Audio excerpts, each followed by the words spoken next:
اور یاد کرو جب ہم نے آپ کی طرف جنوں کے ایک گروہ کو متوجہ کیا کہ وہ قرآن سنے، پس جب نبی کے پاس پہنچ گئے تو ایک دوسرے سے کہنے لگے خاموش ہو جاؤ۔ پھر جب تلاوت ختم ہو گئی تو اپنی قوم کو خبردار کرنے کے لیے واپس لوٹ گئے، کہنے لگے اے ہماری قوم، ہم نے یقیناً وہ کتاب سنی ہے جو موسیٰ کے بعد نازل کی گئی ہے، جو اپنے سے پہلی کتابوں کی تصدیق کرنے والی ہے، جو سچے دین اور راہ راست کی طرف راہبری کرتی ہے۔ اے ہماری قوم، اللہ کے بلانے والے کا کہا مانو، اس پر ایمان لاؤ تو اللہ تمہارے گناہ بخش دے گا اور تمہیں المناک عذاب سے پناہ دے گا۔ اس موقع پر جن آپ کے سامنے نہیں آئے تھے، نہ آپ نے ان کی آمد کو محسوس کیا تھا، بلکہ بعد میں اللہ نے وحی کے ذریعے سے آپ کو ان کے آنے اور قرآن سننے کی خبر دی۔ اس کے بعد تو جنوں کے پے در پے وفود حاضر ہونے لگے اور آپ سے ان کی آمنے سامنے ملاقاتیں ہوتی رہیں۔ چند روز بعد رسول اللہ صلی اللہ علیہ وسلم نخلا سے نکل کر مکہ معظمہ روانہ ہوئے۔ آپ کو اللہ کی طرف سے کشادگی اور فراخی کی امید تھی، جبکہ قریش کی طرف سے شر اور گرفت کا ڈر بھی تھا، اس لیے آپ نے احتیاط فرمائی۔ مکہ معظمہ کے قریب پہنچ کر ہیرا میں ٹھہر گئے اور اخنس بن شریک کے پاس ایک آدمی بھیجا کہ وہ آپ کو پناہ دے، مگر اس نے معذرت کر لی کہ وہ حلیف ہے اور حلیف پناہ نہیں دے سکتا۔ پھر آپ نے سہیل بن عمرو کے پاس یہی پیغام بھیجا، مگر اس نے بھی یہ کہہ کر معذرت کر لی کہ اس کا تعلق بنی عامر سے ہے اور ان کی پناہ بنو کعب پر لاگو نہیں ہوتی۔ اب آپ نے مطعم بن عدی کو پیغام بھیجا۔ مطعم کا دادا نوفل بن عبد مناف نبی اکرم صلی اللہ علیہ وسلم کے جد اعلی ہاشم بن عبد مناف کا بھائی تھا، اور عبد مناف قبیلہ قریش کی سب سے معزز شاخ تھی۔ چنانچہ مطعم نے جواب میں ہاں کر دی اور خود اپنے بیٹوں کے ساتھ ہتھیار بند ہو گیا اور آپ کو بلوا بھیجا۔ آپ تشریف لائے، مسجد حرام میں داخل ہوئے، پہلے خانہ کعبہ کا طواف کیا، پھر 2 رکعت نماز ادا کی، اس کے بعد گھر تشریف لے گئے۔ اس دوران میں مطعم بن عدی اور اس کی اولاد نے مسلح حالت میں آپ کو اپنے گھیرے میں لیے رکھا، اور مطعم نے قریش میں اعلان کیا کہ اس نے محمد صلی اللہ علیہ وسلم کو پناہ دے رکھی ہے۔ قریش نے اس کی اس پناہ کو منظور کیا۔ رسول اللہ صلی اللہ علیہ وسلم کا معمول تھا کہ جب حج کا زمانہ آتا اور قبائل عرب مکہ معظمہ کے قرب و جوار میں اترتے تو آپ ایک ایک قبیلے کے پاس جاتے، اسلام کی تبلیغ فرماتے، میلوں میں جا کر بھی واعظ فرماتے، قبائل کا دورہ بھی کرتے۔ طائف سے واپس آ کر آپ نے تبلیغی سرگرمیوں کا دائرہ وسیع کر دیا۔ آپ مختلف قبائل کے محلوں میں جاتے یا مکہ سے باہر چلے جاتے، اور کہیں نہ جا پاتے تو راستوں میں کھڑے ہو جاتے، جو مسافر بھی مل جاتا اسے اللہ کا پیغام سناتے۔ آپ کی تبلیغی کوششوں سے جہاں عام آدمیوں نے اسلام قبول کیا، وہاں اثر و رسوخ رکھنے والے خواص نے بھی اس نعمت کو حاصل کیا۔ ان میں سے چند نام یہ ہیں۔ سوید بن صامت رضی اللہ عنہ، یہ انصار مدینہ کے قبیلہ خزرج سے تعلق رکھتے تھے، شاعری اور جنگ میں نمایاں تھے، امثال لقمان کے حافظ تھے، یعنی سابقہ آسمانی صحیفے کے حافظ تھے۔ یہ جب مدینہ منورہ واپس پہنچے تو جنگ بؤاس چھڑ گئی اور اسی میں قتل کر دیے گئے۔ یہ مدینے کے پہلے نوجوان تھے جو آپ کی دعوت سے متاثر ہوئے۔ ایاس بن معاذ رضی اللہ عنہ، مدینہ منورہ کے مشہور قبائل اوس اور خزرج کے خونریز مارکوں میں قبیلہ اوس کو شکست ہوئی، اور اوس کے معزز لوگ قریش مکہ کے پاس گئے کہ خزرج کے مقابلے میں انہیں اپنا حلیف بنا لیں۔ ایاس بن معاذ اس وفد کے رکن تھے۔ آپ صلی اللہ علیہ وسلم سے ملاقات کا شرف حاصل ہوا تو اسلام قبول کیے بغیر نہ رہ سکے۔ جب یہ واپس مدینے پہنچے تو ان کا انتقال ہو گیا۔ ضماد ازدی رضی اللہ عنہ، یہ یمن کے باشندے اور قبیلہ ازد شنوا کے ایک فرد تھے۔ اہل عرب میں جھاڑ پھونک اور تعویذ گنڈے کے لیے مشہور تھے۔ انہیں کسی نے آپ کے بارے میں بتایا کہ آپ پر جنات کا اثر ہے، تو یہ آپ کا علاج کرنے کی غرض سے مکہ آئے اور پہلی ہی ملاقات میں آپ کے ہاتھوں پر بیعت کر کے اسلام قبول کیا، پھر واپس یمن چلے گئے۔ طفیل بن عمرو دوسی رضی اللہ عنہ، یہ یمن کے قبیلے دوس کے سردار تھے۔ وہاں ان کی ایک طرح سے حکومت تھی، خود شاعر تھے، بہت ذہین تھے۔ مکہ میں ان کی آمد پر اہل مکہ نے شہر سے باہر نکل کر ان کا استقبال کیا۔ آپ سے ملاقات کا شرف حاصل ہوا۔ آپ نے اسلام کی تعلیمات سنائی، قرآن کریم کی بعض آیات کی تلاوت فرمائی۔ اللہ کے کلام کے اثر سے وہ بھی ایمان لے آئے۔ ابو ذر غفاری رضی اللہ عنہ یہ یثرب کے اطراف میں رہنے والے تھے۔ رسول اللہ صلی اللہ علیہ وسلم سے ملنے کی خواہش میں پیدل چل کر مکہ معظمہ پہنچے۔ سیدنا علی رضی اللہ عنہ کے ساتھ آپ کی خدمت میں پہنچے۔ آپ نے انہیں اسلام کی تلقین کی۔ ابو ذر اسی وقت مسلمان ہو گئے۔ آپ نے ان سے فرمایا، ابو ذر ابھی اس بات کو پوشیدہ رکھو اور اپنے علاقے میں واپس چلے جاؤ۔ جب تمہیں ہمارے ظہور کی خبر مل جائے تو موقع دیکھ کر آ جانا۔ سیدنا ابو ذر غفاری رضی اللہ عنہ نے عرض کیا، پہلے تو اس خیال سے اپنے مکہ آنے کا مقصد چھپایا تھا کہ کہیں دشمنوں کے ہاتھ نہ لگ جاؤں اور سیدھا آپ کی خدمت میں نہ پہنچ سکوں۔ اب کیا ڈر ہے، میں تو اب کفار کے درمیان اسلام کا اعلان کر کے ہی وطن جاؤں گا۔ چنانچہ ابو ذر غفاری رضی اللہ عنہ کعبے میں آئے۔ وہاں قریش موجود تھے۔ ان کے اجتماع میں بلند آواز سے کلمہ شہادت پڑھا۔ بس پھر کیا تھا، کفار پکار اٹھے، مارو اس بے دین کو۔ کفار چاروں طرف سے ان پر ٹوٹ پڑے، انہیں نیچے گرا لیا اور خوب مارا۔ سیدنا عباس رضی اللہ عنہ نے دیکھ لیا، پکار اٹھے، یہ تو قبیلہ غفار کا آدمی ہے، جہاں تم تجارت کے لیے جاتے ہو اور کھجوریں لاتے ہو، اگر یہ مر گیا تو تم تجارت کے لیے اس طرف نہیں جا سکو گے۔ یہ سن کر انہوں نے ابو ذر کو چھوڑ دیا۔ دوسرے دن وہ پھر خانہ کعبہ پہنچے اور بلند آواز سے کلمہ پڑھا۔ قریش نے پھر مارا۔ آخر چند روز بعد ابو ذر واپس اپنے گھر چلے گئے۔ یہ پہلے صحابی ہیں جنہوں نے اسلام کا کلمہ بلند آواز میں پڑھ کر خانہ کعبہ میں کفار سے مار کھائی اور اسلام کے لیے ہر سختی کو خوشی سے برداشت کیا۔ نبوت کے 11ویں سال موسم حج میں یعنی جولائی 620 عیسوی میں اسلام کو چند کارآمد بیج مل گئے۔ وہ دیکھتے ہی دیکھتے سرسبز و شاداب درخت بن گئے۔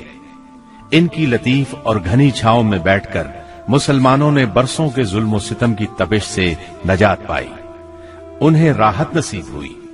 ان حضرات کے نام یہ ہیں: اسعد بن زرارہ، اوف بن حارث بن رفاعہ، یہ اوف بن افرا کے نام سے مشہور تھے، رافع بن مالک بن عجلان، قطبہ بن عامر بن حدیدہ، عقبہ بن عامر بن نادی اور جابر بن عبداللہ بن ریاح۔